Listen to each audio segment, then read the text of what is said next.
ગુજરાતથી આપણી સાથે જોડાઈ ગયા છે. જી સર, સવાલ પૂછો આપનો.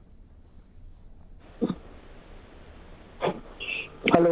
હા જી, સવાલ પૂછો આપનો સર. અચ્છા મેડમ, મારી પાસે 100 શેર અદાણી પાવરના છે 161 ના ભાવના.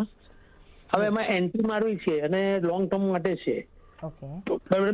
બીજી કંપની છે BEL 100 શેર છે 430 ના ભાવના છે. એમાં એન્ટ્રી માર્કેટ કયા ભાવે લેવાય અને લોંગ ટાઈમ છે. અને ત્રીજું એક્સાઇડ લાઇફ છે એ 22 શેર છે 330 ના ભાવના છે. એ કયા ભાવે લેવાય? ઓકે, તો તમારે બધા શેર લોંગ ટાઈમ માટે. યસ, ત્રણેય કાઉન્ટર્સ તમારી પાસે છે. વધારે તમારે એડ કરવા છે લોંગ ટર્મ માટે.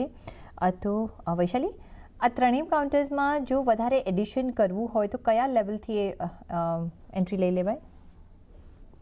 પહેલા તો Adani power, actually Adani power 180 to 183 થી બ્રેકઆઉટ આવ્યું છે. અત્યારના 203 ચાલી રહ્યો છે. આઈ થિંક થોડો ડીપ રહેવા દો, 190 લેવલ્સ પર મળે તો બહુ સારું રહેશે. બિકોઝ નેક્સ્ટ ટાર્ગેટ લાંબા જતા જોઈએ તો 230 to 250 લેવલ્સ મળી શકે. So it's a very strong. ને ઓવરઓલ આપણે જોઈએ છે તો power stocks are doing very well.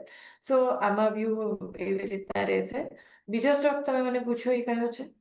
Industries અને BEL. So BEL, I think wait for a dip because આ બધા જ સ્ટોક્સ સારું એક મોમેન્ટમ આવી ચૂક્યું છે. સો મારા ખ્યાલથી 430 would be an ideal level because લાંબા સમયમાં આપણે જોશો તો આ 530 to 550 લેવલ્સ બી આવી શકે. સો આઈ થિંક 430 થોડા ઘટાડાની વેટ કરો. અને એક્સાઇડ? Exide is attractive. અત્યારના એક્સાઇડમાં મોમેન્ટમ હજી હમણાં જ ચાલુ થયું છે.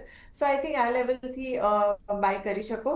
315 સ્ટોપ લોસથી બાય કરો અને 360 370 એક ફર્સ્ટ ટાર્ગેટ મળી શકે. ઓકે, તો 350 360નો ફર્સ્ટ ટાર્ગેટ તમને મળી શકે છે. ઓલ તો તમારે લોંગ ટર્મ માટે ખરીદી કરવી છે તો 315ના સ્ટોપ લોસ સાથે એક્સાઇડમાં તમે અત્યારના એન્ટ્રી કરી શકો છો.